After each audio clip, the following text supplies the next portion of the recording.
Friend, did you know that the new all-time high in the S&P 500 index is just the beginning? That the S&P 500, NASDAQ, Russell, and other American indices will keep hitting new highs. Moreover, the British FTSE, the Japanese Nikkei, they'll all go on to break their own historical records, and the next 6 months will be extra profitable for the entire Western Hemisphere. And right now, the silliest mistake you could possibly make is not taking advantage of this situation to make money. I'm going to show you on the chart now what targets and movements are coming soon for the S&P 500 index so you can build your trading plan right and profit from it. Let's start with a video that came out 4 months ago. Exactly 4 months ago, I was talking about how there should be a correction in the S&P 500 index, and I pointed out the targets and trajectory. And basically, as soon as the correction was finishing up, I wrote about it in my Telegram channel, saying that we're starting to turn around, I'm entering a trade, and please, anyone who wants to can follow along. All this was absolutely free. If you're interested, the Telegram link is under this video, so join in and use it. I'll be more than happy if I can help you make money. So in that video, there was a lot of detailed information about what kind of structure is happening and forming right now, and it looked like this.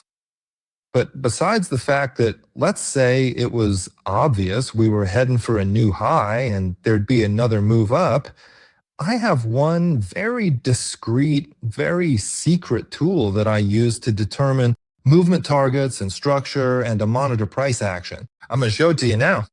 Maybe you've heard of it. It's Andrew's Pitchfork and the Shift Pitchfork. And this is how they work. Look, if we have a normal impulse forming, what rules do we know from a wave analysis perspective? An impulse always consists of 5 parts, so it's all pretty simple here. And from a Fibonacci standpoint, wave number 3 is usually 162%. That's a standard thing.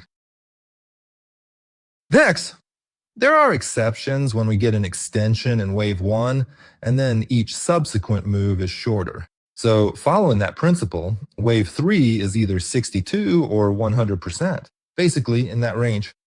And our 5th wave is even shorter. What do we see in the structure in the markup I was showing here? Meaning that 3 finished and there was a 4. Look, if I draw the fib, here's the low that was formed. I measure wave 1 from it, then project wave 2. So I ended up with a bit more than 62%, and I did indeed assume that the first was extended and then they'd get shorter. But with the pitchfork, there's another rule you can use to double check yourself.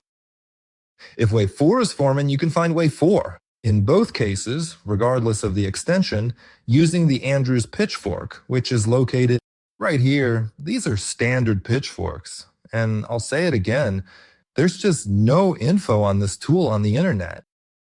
It's the most secret tool I've ever come across, and I'm grateful to my mentor who really helped me figure it out back in the day. Now it's the #1 tool in my trading system. So pitchforks during the formation of wave 4 allow us to use the median channel to find where the correction will end. This happens regardless of whether we have an extension in wave 1 or not. So you see, right, the reaction is forming. Now look at the chart. If I start comparing our current setup, then the situation looks like this. Price isn't reacting, and the pitchforks are pointing the other way. And by the time the growth started, I wondered if I was doing everything right and if my conclusions were actually correct. Because there's a second scenario. How to tell if we're wrong and wave 3 will be much longer, meaning an extension is going to happen. It's also very simple here, and pitchforks help determine all of this. Look, see? Clear it. We have points 0, 1, and 2. That's our low, point 1, and the second wave, which have finished. We draw pitchforks through them and remember what to do. If in the process the price reacts to our setup, specifically reaching the boundary, returning to the median, and going further to continue the trend, most likely it's just a classic extension where wave 3 is stretched. So it's correct to mark it exactly like this. This is, let's say, an early signal of what's happening. Additionally, I'll now build the same set and show you that there's no reaction to the pitchforks here. But if we use modified shift pitchforks, then in this case, we'll see that the reaction happens in their median zone, indicating an extension here. Now we move to our example and see how it happened here on the S&P 500 index. That in reality, this whole structure was calculated using pitchforks, and I was ready for the market to keep growing. Look at this amazing execution when, after reaching the channel boundary, we returned to the median. We completed the correction and now we're accelerating. Moreover, if I try to evaluate the local correction using shift pitchforks, that's exactly where I get a reaction to them. Thus, it's more accurate to say that in this case, the labeling needs to be modified to assume the development of wave 3. If so, then we now have a local wave 1, 2, and the beginning, just the beginning, of our next move. Accordingly, here we get the opportunity to set Fibonacci targets. A standard impulse. For us, it's 162 to 200%. That's already 10,000 in our zone. Okay, let's assume that our movement in this case will be truncated and will only hit 100. But even then, a price tag of 8,500 for the S&P 500 index looks encouraging, allowing us to make a very good profit. Accordingly, based on Fibonacci, we're getting some kind of structure like this for this entire movement, a potential wave 3, which is currently developing. Now, let's check using pitchforks, because by using Andrew's pitchfork, we can, in the exact same way and order, build the dynamics and monitor the movement within a particular structure here. Consequently, we find that the minimum target on the upper boundary is 7,750. That's above the current price. And then on the way back, the price shouldn't pass through the equilibrium channel, which is the median channel here in the middle, and it'll let me further monitor how the correction is forming. Meaning, is everything on track? Does it make sense to stay in the trade or to add more new positions if things are going well? So in this situation, it turns out that if you're holding trades and if you plan to keep holding long, we have two targets. First, 7,750 and 8,500, and second, a tool to track the price. If something goes wrong, the price will exit back out of our median channel, indicating that, buddy, it's time to close out. Our trade has run its course. And two main questions. If you happen to miss the trade, think about this. The market is just starting its move.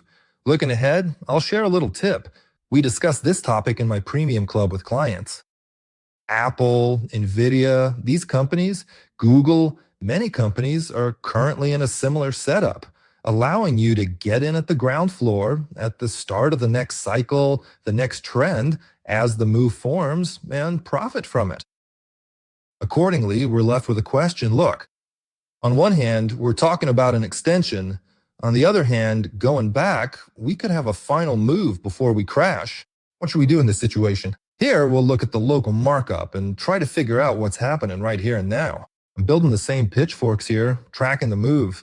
Notice how it goes in stages. Step by step, the price moves further through each level. And 7,250 is the first target. The higher one at 162% is 7,350. And basically, somewhere in this range is where I expect a completion. But only a wave 3, since the exact same extension is happening here, which I see on the MACD indicator, the convergence and divergence. Moving on. Within this structure, we shouldn't go outside the boundaries of our median channel setup. So at the current price, that's roughly 6,900. Only a 200-point buffer, considering the potential could be in the range of about 2,000 points to the upside. Here is the local markup. And the only other thing I can advise you on here is how to enter trades correctly. I actually have a video on this topic. I explain how I use this approach in gold. As soon as the correction begins, so I've shown, right, two parts, two potential zones where a correction will occur, I wait for a three-wave pattern to form. Once that three-wave pattern forms, I use the breakout of the previous extreme to join in. Here it is, the local one, and this is where my trade occurs. Here's an example where we formed a consolidation and I entered. Here's another local example where consolidation was forming, and you could have entered there too. So right now I'm in a trade holding the S&P 500 index and the NASDAQ along with my clients. If you also want to be on time, the link to the Telegram channel is under this video. Join us because I share my ideas and notes there. Just today, for instance, I was talking about how in the dollar-yen on Forex, you could say right now, see a potential signal for a trade. But I want to end this video very simply. Andrew's Pitchfork and Shift Pitchfork are a secret tool. If you're interested in learning more about this, write "Yes, I do" in the comments so I can prepare the info and release a separate tutorial video later. Let's grow together and make some money. Bye!